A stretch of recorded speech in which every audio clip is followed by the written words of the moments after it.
Your phone is more than just a communication tool, it's a powerful tracking device, and the SIM card inside is a key reason why.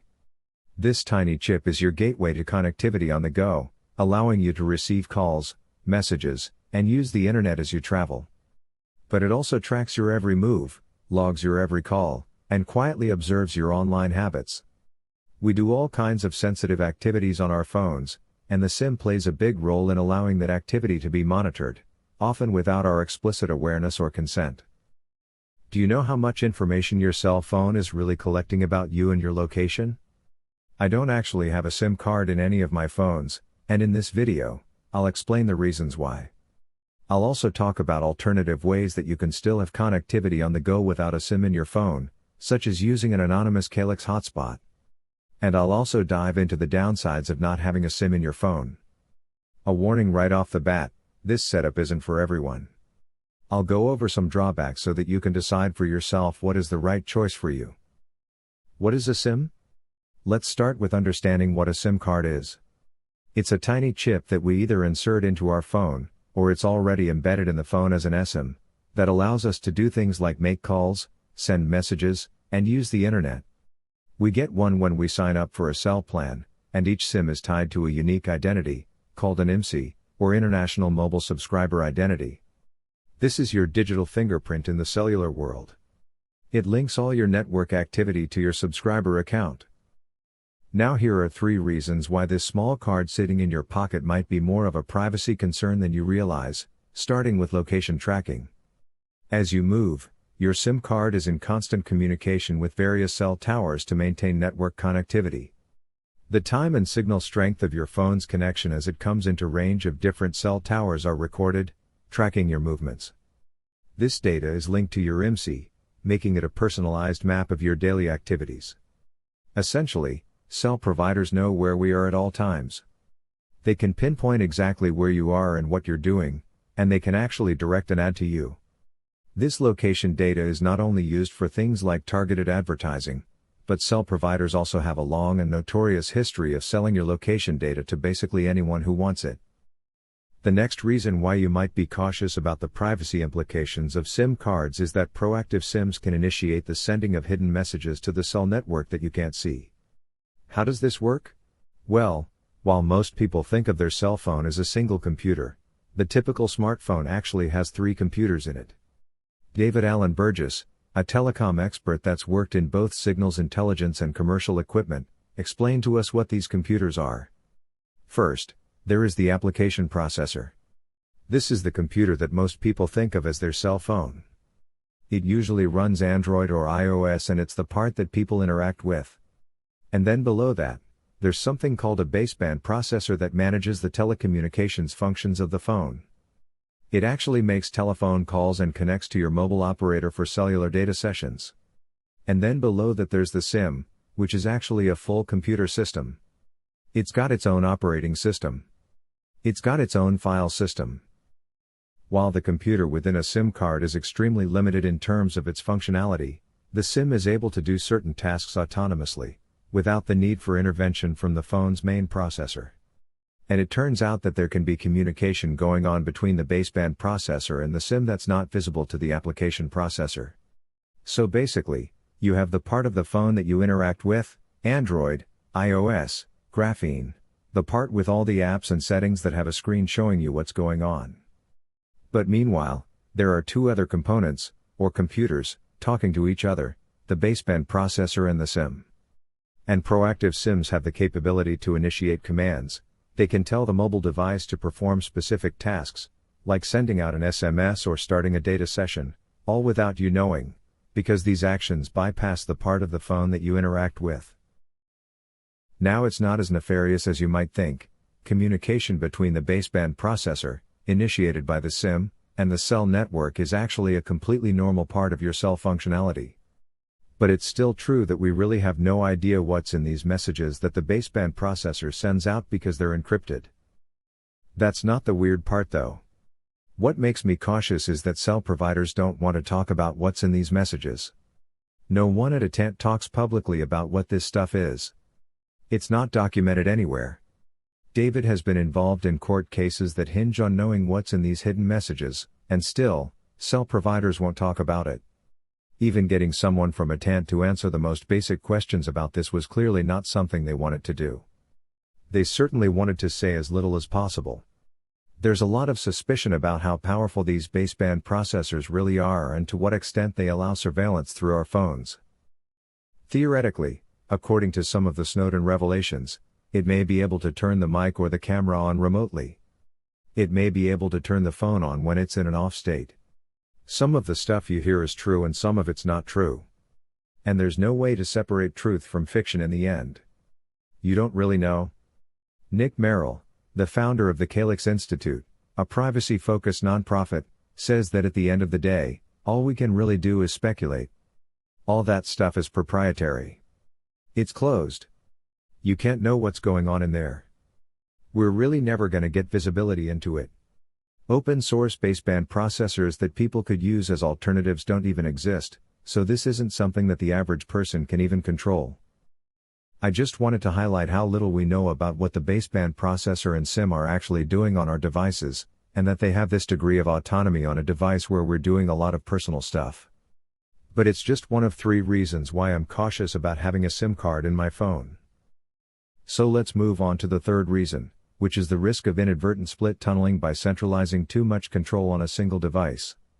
What do I mean by this? Well, when you have a SIM in your phone, your device is your internet gateway. On top of that, your device is where you do a lot of personal activities. Your phone's OS is in control of it all. This can present issues like when using a VPN.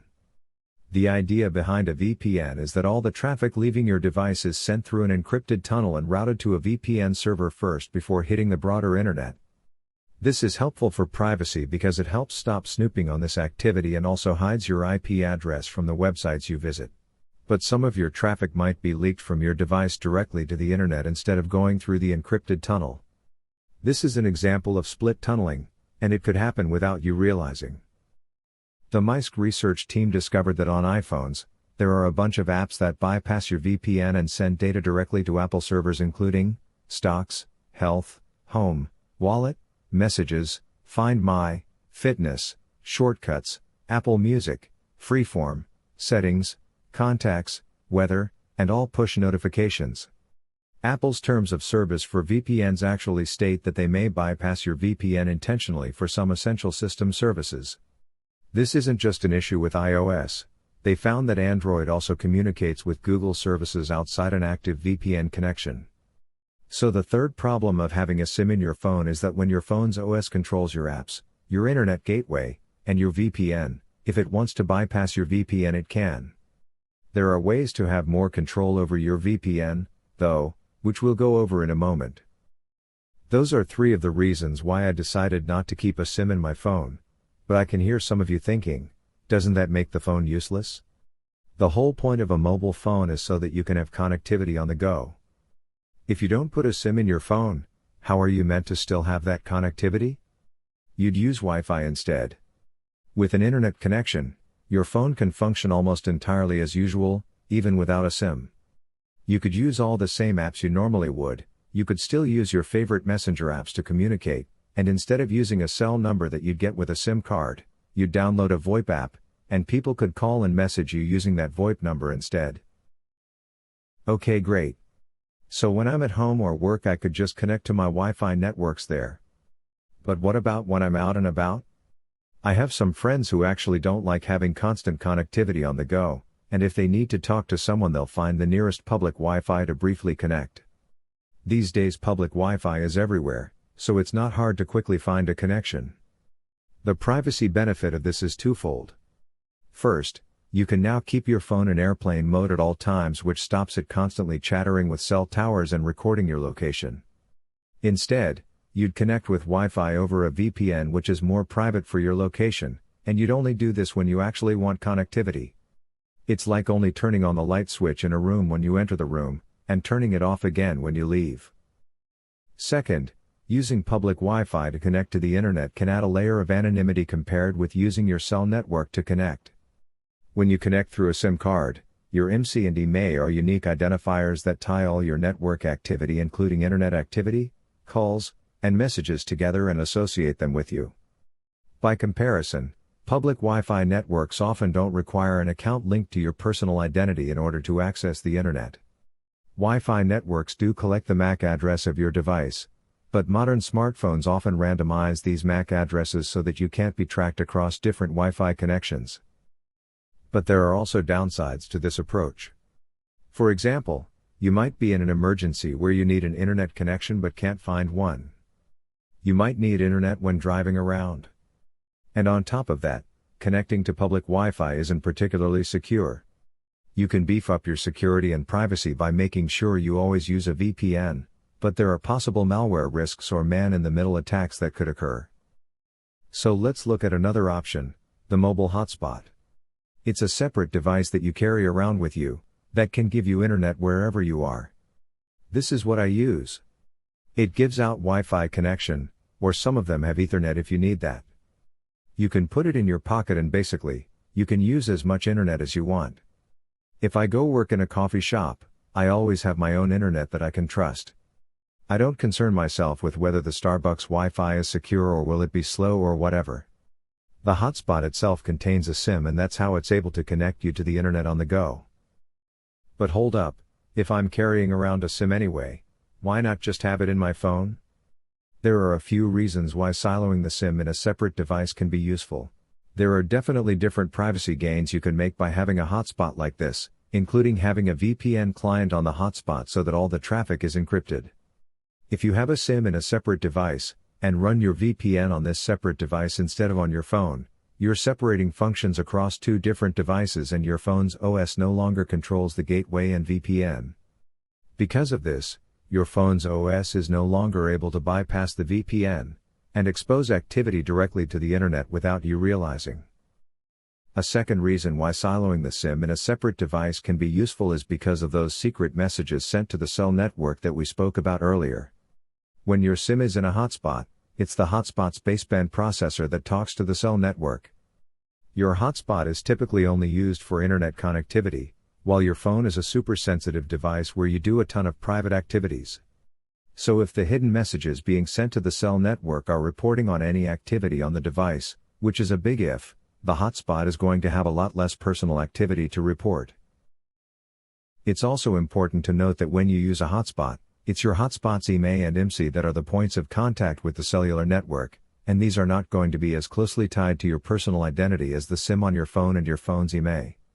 Especially if you purchase your hotspot anonymously, which we'll talk about in a moment. On top of that, when you use a hotspot, your cell provider gets a lot less granular insight into your activities.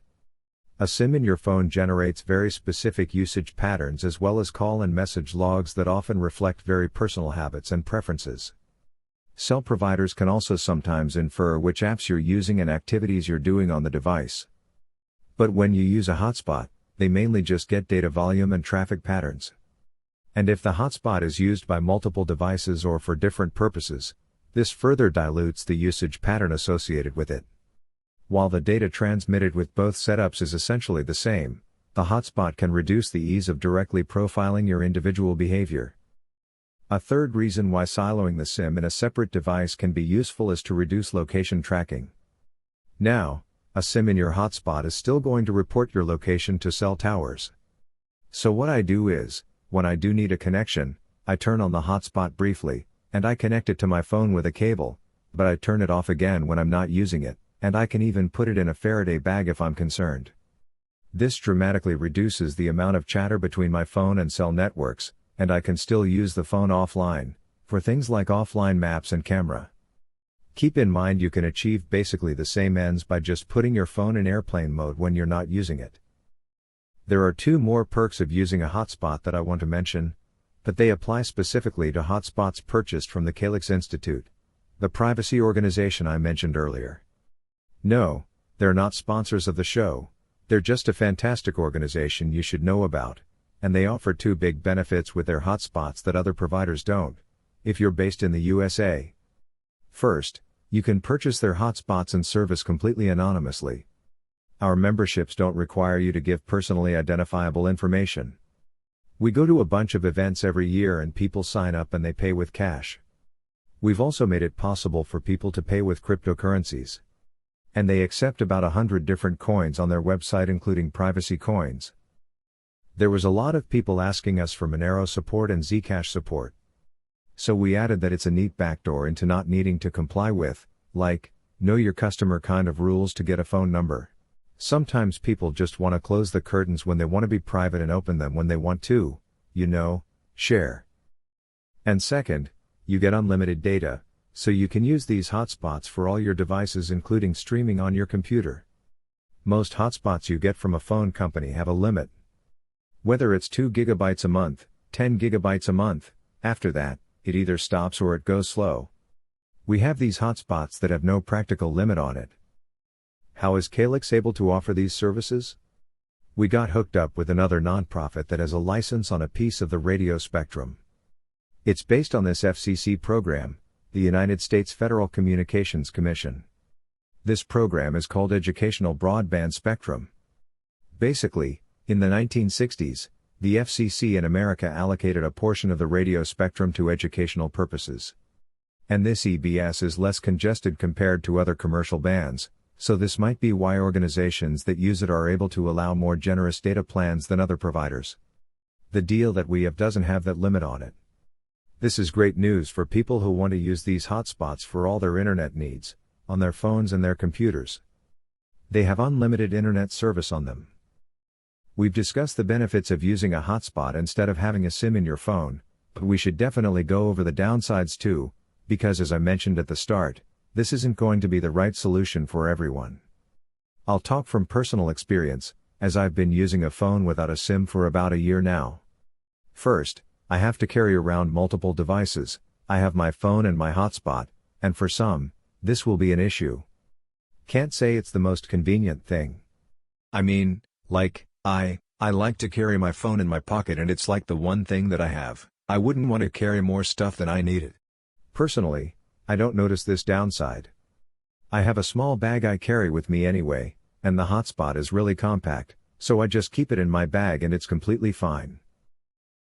Next, cell number.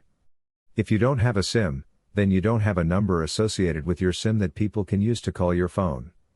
But this doesn't actually stop people calling and messaging you. You could have a VoIP number instead. We go over the privacy benefits of using a.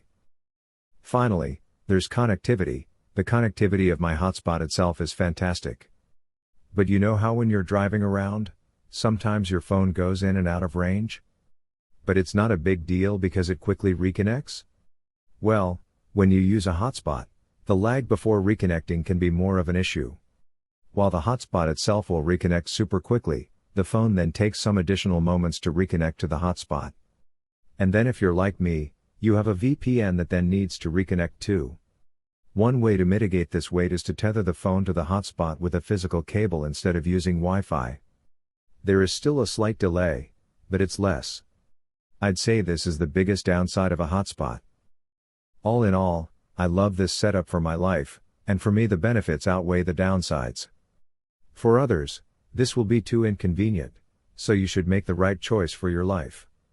Now if you do decide to purchase a hotspot, and you're in the USA, I highly recommend you get yours from the Calyx Institute.